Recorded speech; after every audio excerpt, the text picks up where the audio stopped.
집에서 이런저런 일을 하는 평범한 일꾼에 불과했지만 하루하루를 즐겁게 보냈죠. 주말이면 마을을 하고 술집에 가서 맥주를 마시며 친구들과 얘기하다가 10시 정도면 기가하는 온건한 생활이었어요. 아버지에게는 딱히 뭔가를 성취하겠다보다 뭐가 되겠다는 생각은 없었어요.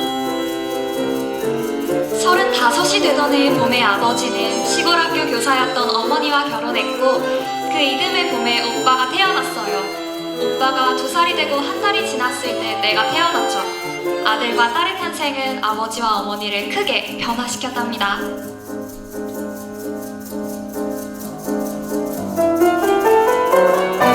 이제 정말 열심히 돈을 벌어야죠. 그냥 농장에서 하랑지나 하면서 대충 살 수는 없어요. 그래요. 당신은 농장 일을 할 만큼 했어요. 남의 밑에서 아무리 열심히 일을 해도 삶이 크게 나아지지는 않아요. 이제 농장 일을 그만두고 새로운 길을 찾아봐야죠. 애들을 위해 크게 꿈을 꾸면서 아메리칸 드림 바로 그거예요. 열심히 생각하고 노력하면 가진 것 없는 사람도 성공할 수 있어요. 큰 꿈을 가지고 열심히 생각하고 부지런히 움직일 겁니다. 그래야 아이들을 위한 크고 밝은 미래를 맞이할 수 있어요.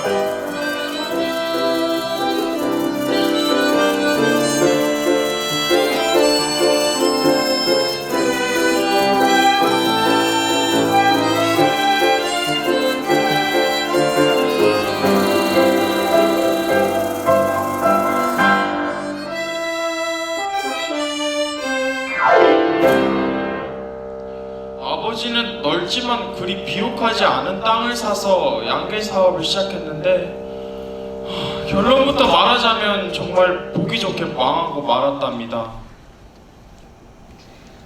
나는 가끔 생각하죠. 실패한 양계장에서 어린 시절을 보냈기 때문에 난 좀 비관적인 사람이 되고 말았다고요. 양계장에서 자라난 아이는 병아리라는 작고 연약한 생명체를 덮치는 온갖 종류의 비극을 매일 보게 된답니다.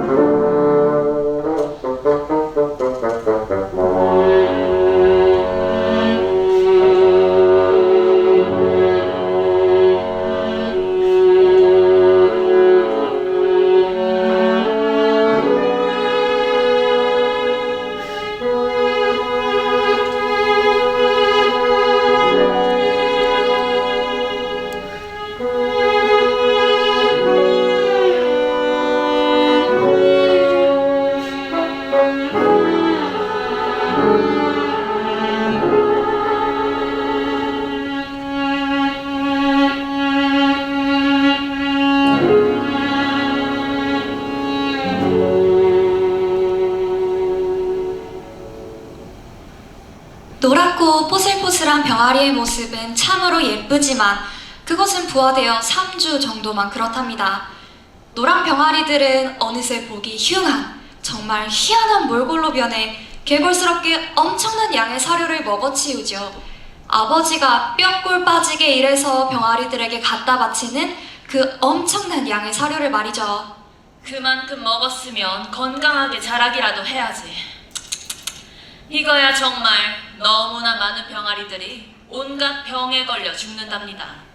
뇌척수염증, 전염성 기관지염, 대장균증, 전염성 빈혈, 간보로병, 전염성 후두기관염, 가금티푸스, 전염성 코라이자. 정신없이 돌아다니던 노란 병아리들이 언제 그랬냐는 듯이 멍한 눈으로 뭔가를 보는 둥 마는 둥 하면서 따스한 햇살을 받으며 그냥 서 있다가 하나둘 그냥 죽어 나가죠. 온갖 병들이 병아리들을 덮치는 것을 우리 가족은 지켜보아야만 했답니다. 가장 어처구니 없는 병아리의 죽음은 지나가는 마차바퀴에 깔려 순식간에 강활한 돼지와 한 몸이 되는 것이었죠.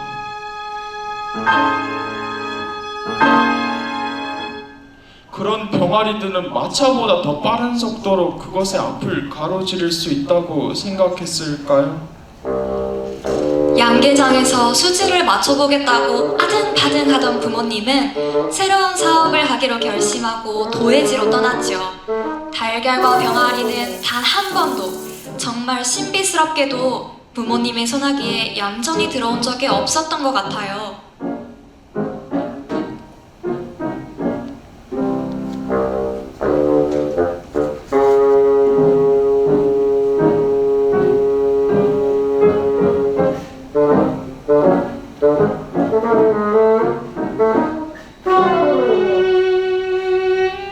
우리 가족은 집마차에 잔뜩 이삿짐을 싣고 비드웰이라는 작은 도시로 갔답니다.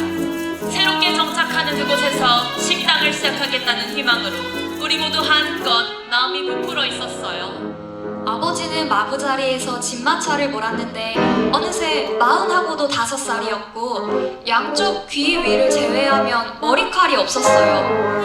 양계장을 운영하면서 달걀과 병아리들에게 10년 동안 끊임없이 시달렸기 때문일까요?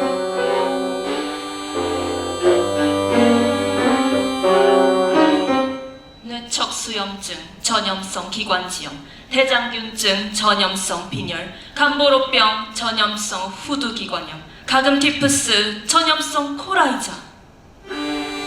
아버지는 틈날 때마다 이웃 농장에서 품을 팔아 번 돈을 콜레라 치료제, 산란 촉진제, 그리고 어머니가 여기저기에서 찾아낸 수많은 가금류병들의 예방약을 사들이는데 몽땅 쏟아부었답니다. 아메리칸 드림, 바로 그거예요. 열심히 생각하고 노력하면 가진 건 없는 사람도 성공할 수 있어요. 아버지의 탈모는 비드웰로 이사가기 전부터 시작되었어요.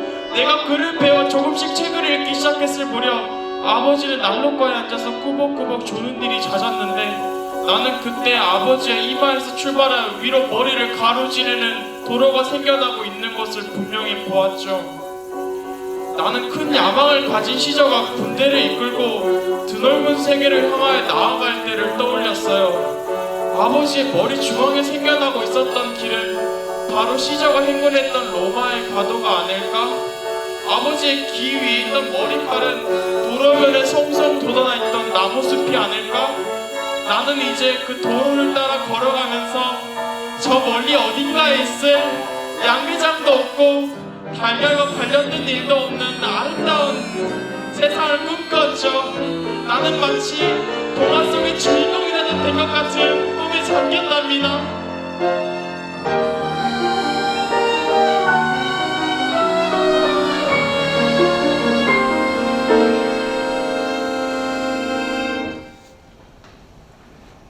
양계장에서는 엄청난 수의 병아리들이 달걀에서 부화하는데 가끔 놀라운 일이 생기죠. 괴상한 병아리, 실로 기이한 형태의 병아리가 부화되기도 하는데 가령 다리가 내신 병아리 또는 날개가 두 쌍인 병아리가 알껍질을 깨고 나올 때가 있어요. 머리 둘 달린 병아리가 부화되기도 하죠. 천만 다행이라고 해야 할까요? 이런 병아리들은 얼마 살지 못하고 금방 조물주에게로 돌아간답니다.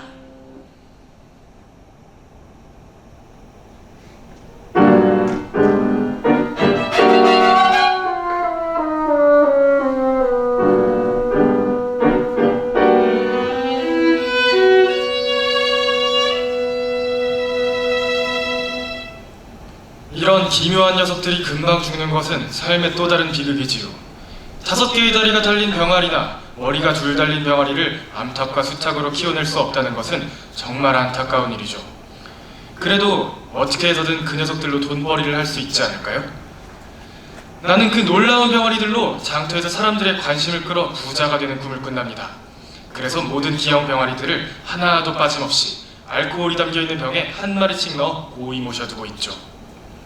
우리가 집마차에 세간을 잔뜩 싣고 이사를 할 때 아버지는 기형 병아리들이 들어있는 병들을 조심스럽게 나무 상자에 담아 오른손으로 그 상자를 단단히 잡고 왼손으로 말을 몰았어요. 마침내 목적지에 도착했을 때 아버지는 그 상자부터 안전한 곳으로 옮겼죠. 비드웰에서 식당을 운영하는 동안 아버지는 카운터 뒤편의 선반에 기형 병아리가 들어있는 그 병들을 잔뜩 올려 놓았답니다.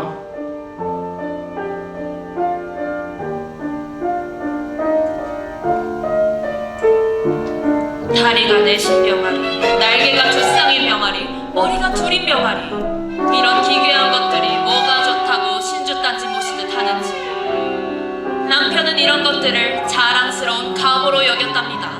내가 아무리 반대해도 도무지 내 말을 듣지 않았어요. 사람들은 특이하고 놀라운 것을 보게 원하죠. 언젠가 저 비형 병아리들로 한미천 잡을 수 있을 겁니다.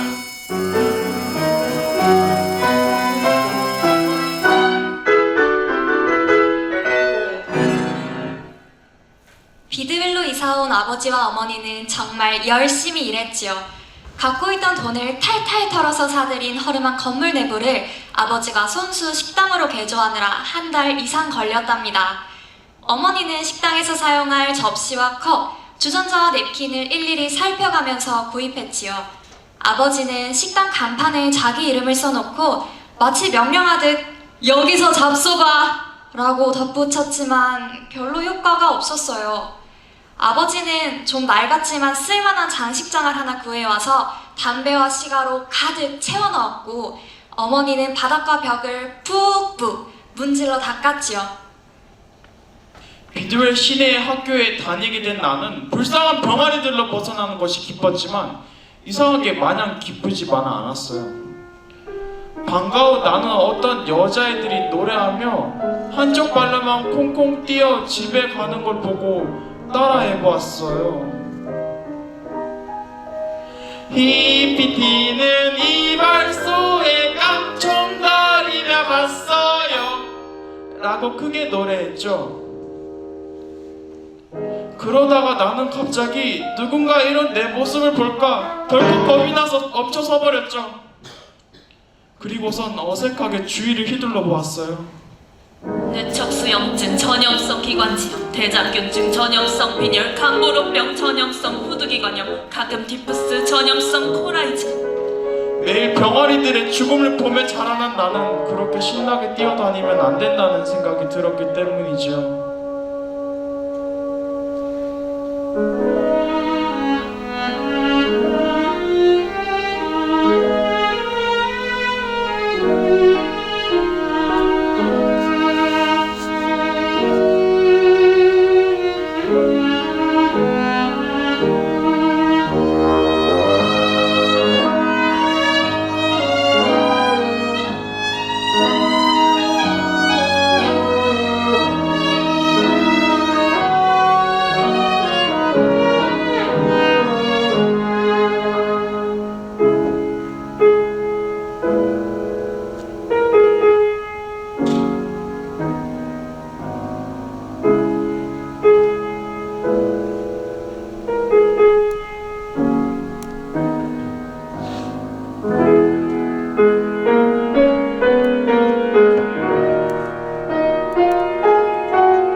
비드웰은 작은 도시였죠.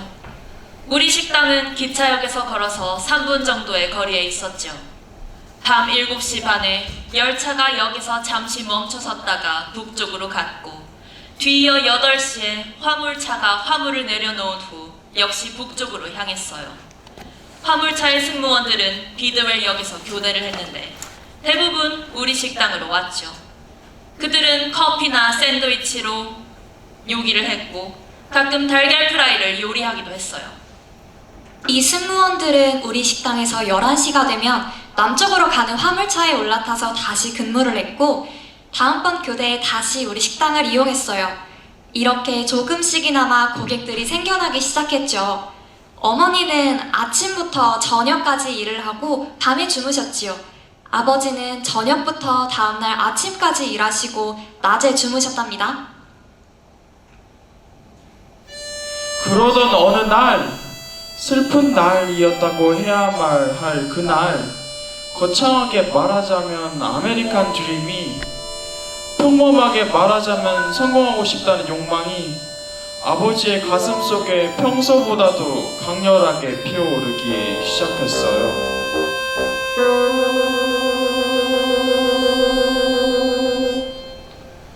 화물차의 승무원들이 남쪽으로 가는 열차에 올라타는 밤 11시 이후에는 할 일이 별로 없어서 혼자 생각할 시간이 많았지요.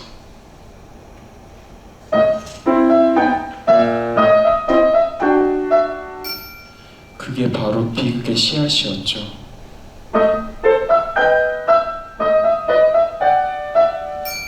손님이 없는 새벽에 많은 생각을 했죠. 지금까지 내가 성공하지 못한 것은 내 성격 때문이라는 결론에 도달했답니다.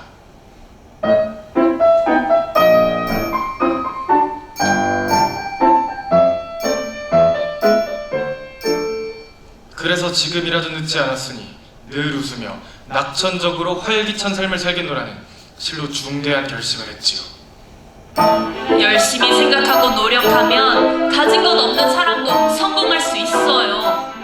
이제 나는 낙천적이고 활기찬 식당의 주인이야. 우리 식당에 오는 모든 손님들을 즐겁게 해줄 거야. 그러니까 일종의 쇼맨십을 가진 식당 주인이지. 그래야 성공할 가능성이 높아지니까. 그래, 쇼맨십. 비드웰에서 사는 사람들, 특히 젊은 사람들이 식당에 오면 재치있고 웃음이 묻어나는 대화가 주인과 손님 사이에 오가야 하죠. 그래야 즐거운 식당으로 손님들의 기억에 새겨질 수 있으니까. 그렇지만 아버지는 재기가 넘치거나 말솜씨가 뛰어나지 않았어요. 어머니도 나도 여동생도 말을 잘하거나 재치가 있지는 않았어요. 그러나 우리 식구들은 모두 뚱한 표정 대신에 웃으려고 정말 애썼죠. 열심히 생각하고 노력하면 가진 것 없는 사람도 성공할 수 있어요.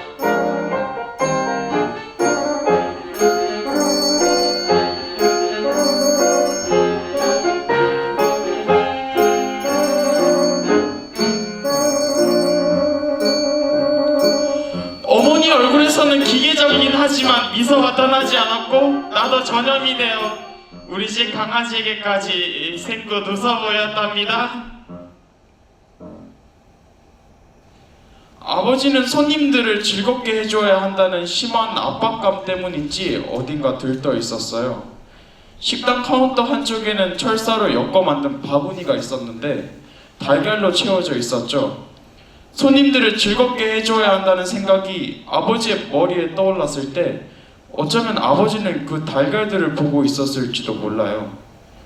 어쩌면 아버지와 달걀은 전생에서부터 아주 질긴 인연이 있어서 달걀들이 아버지의 머릿속으로 어느 틈엔가 들어와 버렸는지도 모르죠.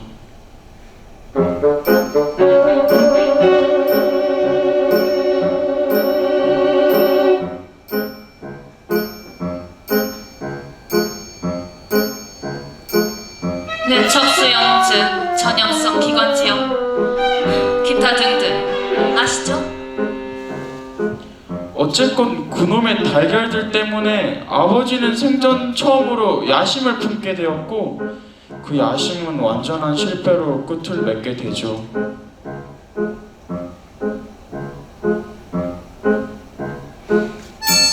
어느 날 밤 늦은 시각에 나는 아버지의 분노에 찬 울부짖음에 잠에서 깼답니다. 어머니와 나는 둘 다 놀라서 침대에서 벌떡 일어나 앉았죠. 어머니가 머리맡 테이블 위에 둘 램프에 불을 켤 때 1층 식당의 문이 쾅 닫혔고 아버지가 쿵쾅거리면서 계단을 올라와 침실로 들어오셨어요. 아버지는 달걀을 한 손에 들고 있었고 그 손은 부들부들 떨리고 있었죠.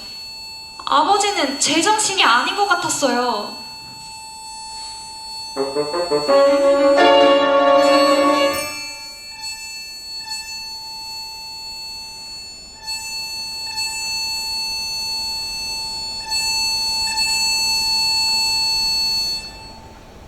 아버지는 우리를 노려보고 있었기 때문에 그 달걀을 어머니나 나에게로 던질 것만 같았어요. 그러나 아버지는 털썩 주저앉더니 그 달걀을 침대다리 옆에 거의 내려놓고 어린애처럼 엉엉 소리내어 울기 시작했어요. 아버지의 큰 슬픔에 동요되어 나도 같이 울었고 옆방에서 자고 있던 오빠도 나와서 같이 울었어요. 그 장면을 다시 떠올릴 때 나는 어머니의 손이 아버지의 머리 한가운데를 내달리는 벗어진 부분을 연신 쓰다듬었다는 것만 눈에 선해요. 어머니가 어떤 위로의 말을 건넸는지는 전혀 기억에 남아있지 않아요. 지금도 기억나는 것은 내가 놀랐고 아버지의 울음에 나도 덩달아 서러웠다는 것, 그리고 램프 불빛 아래에서 빛나던 아버지의 대머리뿐이었답니다.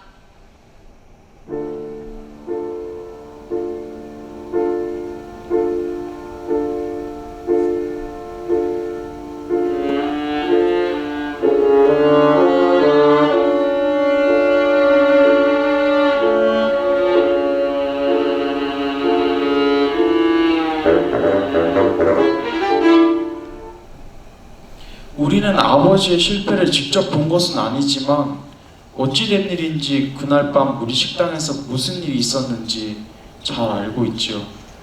그날 밤 우리 식당에는 부잣집 아들인 빌리 케인이라는 젊은이가 들어왔어요. 빌리는 9시에 도착할 자기 아버지를 마중 나왔는데 하필이면 그 기차는 3시간이나 연착할 것이라는 소식이 들려왔죠. 빌리는 할 수 없이 우리 식당으로 들어와 기다리기로 했어요.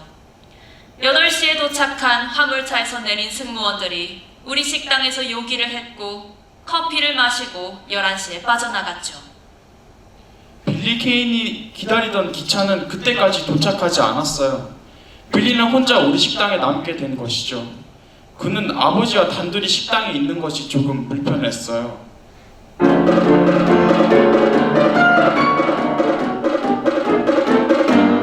열차가 3시간이나 연착이네요. 비까지 오고 있어서.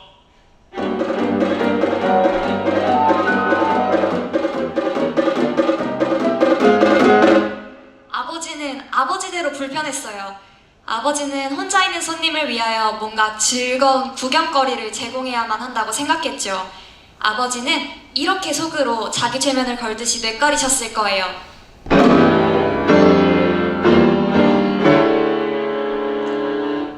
활기차고 낙천적으로, 활기차고 낙천적으로, 활기, 낙천, 활기! 그러나 아버지는 무대 공포증으로 아무것도 할 수가 없었죠.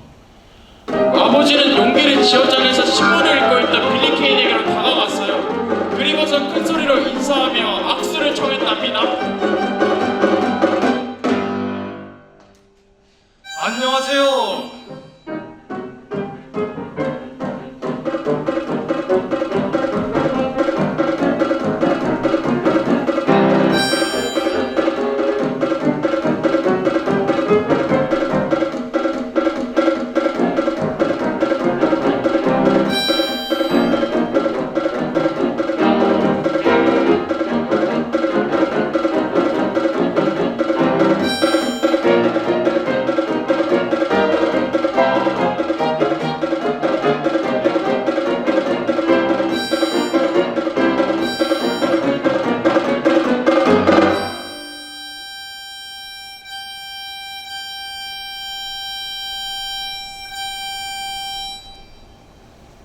빌리 케인은 읽고 있던 신문에서 눈을 떼어 아버지를 응시했어요.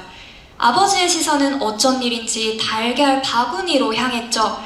약간 주저주저 하면서 아버지는 이야기하기 시작했어요. 잘 아시죠? 크리스토퍼 콜럼버스와 달걀 이야기요. 빌리 케인은 이게 뭔가 싶어서 눈을 끔뻑끔뻑 했답니다. 콜럼버스는 사기꾼이었죠. 자기가 달걀을 한쪽 끝으로 세워보겠다고 했다지요? 그리고는 그가 한 짓이라는 게 그냥 달걀 한쪽 끝을 톡톡 깨트려서 아주 쉽게 그걸 세운 거죠. 아마 빌리 케인에게는 아버지가 정상이 아니고 어딘가 나사가 풀려있는 사람이라는 생각이 들었을 수도 있어요. 콜럼버스가 중요한 순간에 거짓말을 했지만 학교에서는 그를 위대한 인물이라고 가르치고 있어요. 이건 정말 말도 안 됩니다. 나는 콜럼버스처럼 사기를 치지 않고 달걀을 한쪽 끝으로 세울 수 있어요. 아버지는 이렇게 큰 소리를 치면서 달걀 하나를 바구니에서 꺼냈어요. 그토록 기다리고 기다리던 순간이 마침내 온 것이죠.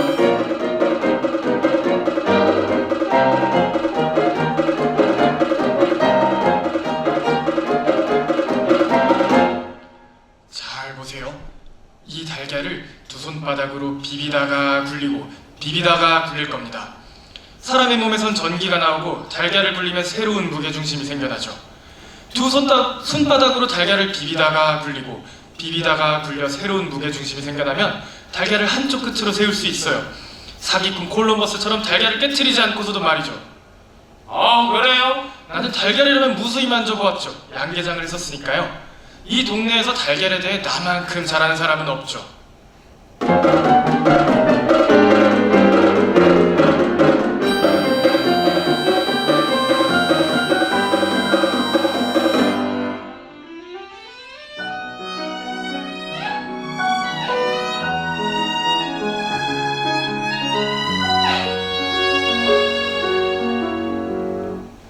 그러나 아버지의 손바닥에서 충분한 전기가 나오지 않았기 때문인지 달걀을 제대로 굴리지 않았기 때문인지 달걀은 똑바로 서지 않았어요. 아버지는 다시 달걀을 손바닥으로 비비고 굴리고 하면서 빌리 케인에게 전기와 무게중심에 대한 이야기를 반복했죠. 반 시간 동안 쉬지 않고 노력한 끝에 아버지는 간신히 달걀을 세우는 데 성공했지만 다시 신문을 읽고 있었던 빌리 케인은 서 있는 달걀에 눈길을 주지 않았어요. 자, 이제 성공했습니다. 보세요.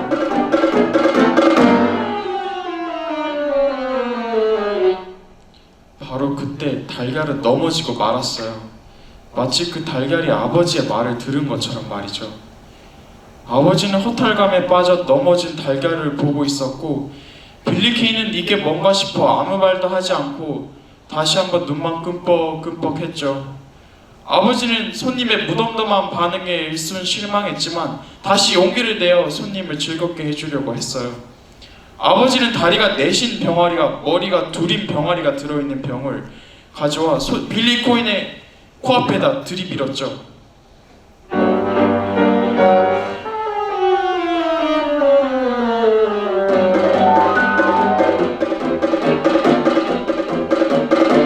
보세요, 이 녀석들. 어떻습니까? 다리가 네, 머리가 둘. 대단하죠? 이 식당 말고 어디에서 이런 녀석들을 볼 수 있겠습니까? 오늘 아주 운수 대통하신 겁니다.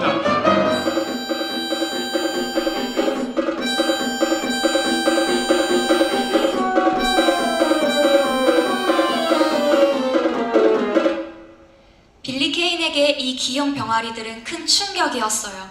그는 갑자기 속이 메스꺼워졌고 토할 것만 같았어요. 이렇게 이상한 식당에서 더 있고 싶지가 않아서 빌리는 주섬주섬 일어났죠.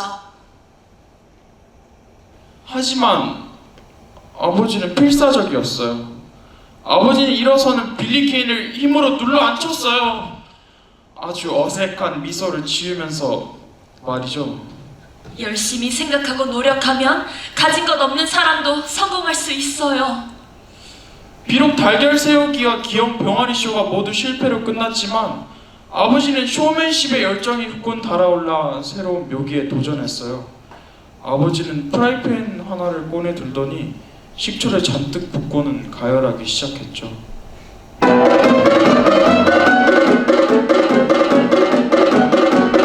끓는 식초에 달걀을 담그면 껍질이 말랑말랑해진답니다.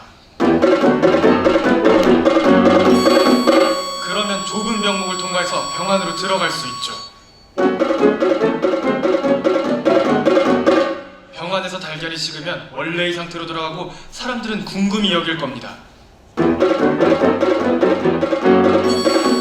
달걀이 대체 어떻게 좁은 병목을 통과할 수 있었는지.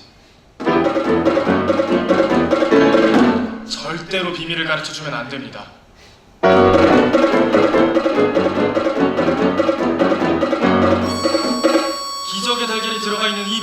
다니면서 사람들을 놀라게 해줄 수 있죠.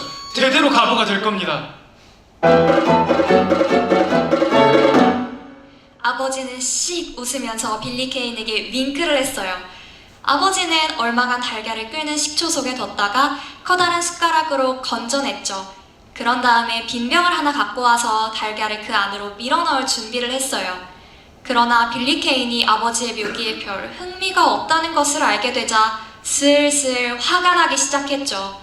끓는 식초 속에 들어가 있었지만 달걀은 막상 달걀을 만져보니 껍질이 별로 부드러워진 것 같지가 않았어요. 절망감이 아버지를 덮쳤지만 아버지는 꾹 참으며 속으로 다시 뇌까렸어요. 활기차고 낙천적으로, 활기차고 낙천적으로, 활기, 낙천, 낙천, 활기!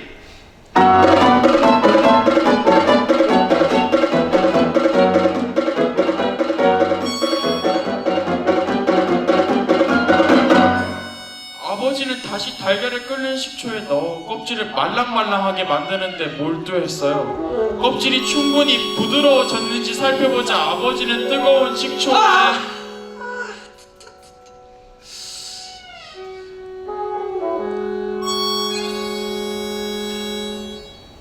화상을 입기도 했어요. 그러나 달걀 껍질은 별로 부드러워진 것 같지가 않았고 정말 이 방법으로 달걀이 병목을 통과할 수 있을지 의심스럽기도 했어요. 그러나 바로 같은 이유에서 아버지의 도전의식은 더욱 뜨거워졌답니다. 끓는 식초 속에서 계속 달걀을 가열해서 껍질이 충분히 부드러워졌다고 아버지가 희망을 품기 시작할 때 바로 그때 기차가 빌리 케인이 몇 시간 동안이나 기다리고 있던 바로 그 기차가 기적 소리를 내면서 역으로 다가왔어요. 빌리 케인은 의자에서 벌떡 일어났고 아버지는 활들짝 소리쳤어요. 다 됐어요! 달걀을 병 속으로 싹 밀어 넣을 겁니다.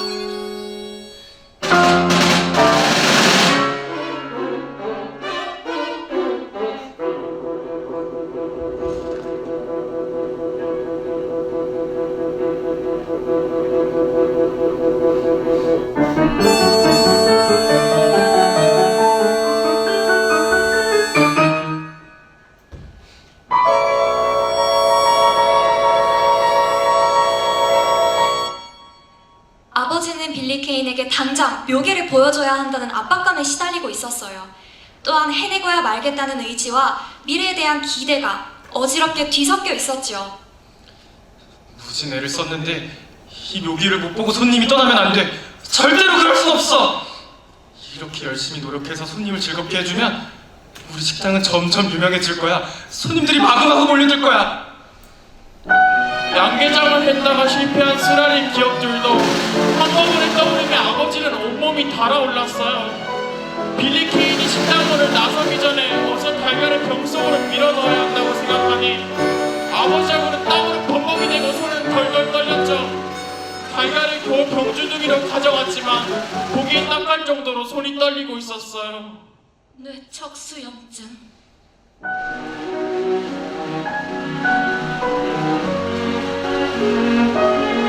달걀을 병 주둥이에 제대로 밀착되지도 못한 상태에서 극도로 긴장한 아버지의 손 안에서 퍼석하면서 부서지고 말았어요.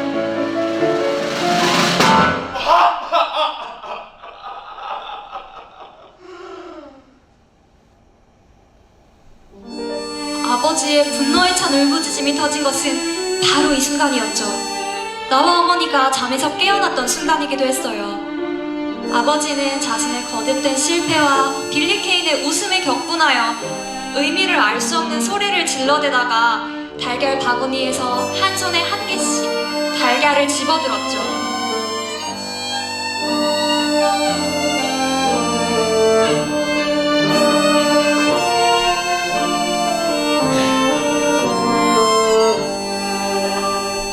아버지는 빌리 케인을 향해 달걀 한 개를 힘껏 던졌지만 그것은 형편없이 빗나가서 식당 유리창을 맞췄답니다. 달걀은 물론 깨졌고 다행스럽게도 유리창은 깨지지 않았어요. 아버지는 빌리 케인을 따라가거나 하지는 않았지요. 그 대신 쿵쾅거리면서 계단을 올라와 엄마와 내가 자고 있던 침실로 들어온 거죠. 한 손에는 여전히 달걀을 쥐고 있던 아버지는 그것을 침실까지 가져와서 무엇을 하려고 했던 것일까요? 아버지는 그 달걀을 모두의 눈앞에서 깨버리고 싶었을지도 몰라요. 어쩌면 세상의 모든 달걀들을 없애고 싶었을 수도 있지요. 양계장을 운영할 때부터 실패를 거듭했지만 아버지는 열심히 노력했다는 사실을 어머니와 나에게 알리고 싶었는지도 몰라요. 그렇지만 어머니와 나의 모습을 본 바로 그 순간 서러움이 복받쳐서 울고 만 거죠.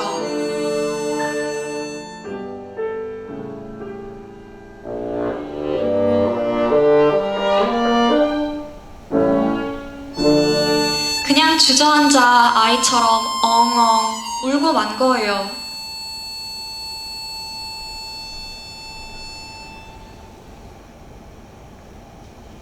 그날 밤 아버지와 어머니는 뭔가 소근소근 말씀을 나누셨어요.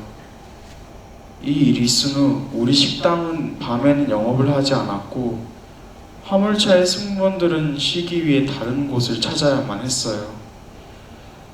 나는 달걀을 볼 때마다 생각한답니다. 달걀은 어디에서 왔을까? 왜 달걀에서 병아리가 나오고 그 병아리는 닭이 되어 왜 다시 알을 낳을까?